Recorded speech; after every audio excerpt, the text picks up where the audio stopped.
নমস্কার সবাইকে, কেমন আছো তোমরা সবাই? আজ আমি যাব আমার মাসির বাড়ি।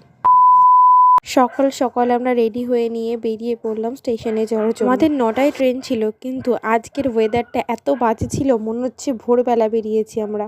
এরপর টোটোতে উঠে আমরা চলে এলাম কালীনারায়ণপুর স্টেশন। এসে এক কাপ চা খেয়ে নিলাম, আর দেখেছো ওয়েদারটা কীরকম হয়ে রয়েছে। আর এই স্টেশনের পাশেই না প্রচুর পানি ফল চাষ হয়, দেখতে পাচ্ছ, জল যত দূর দেখতে পাচ্ছ তত দূরই পানি ফল, এই পাশেও পানি ফল, ওই পাশেও পানি ফল। এরপরে কিছুক্ষণের মধ্যেই আমাদের ট্রেন চলে এসেছিল শান্তিপুর লোকাল। তো একটা আমরা কালীনারায়ণপুর দিয়ে যাই না, কিন্তু এবার এই ট্রেনটা ধরবো বলেই আমরা কালীনারায়ণপুর দিয়ে এসেছিলাম।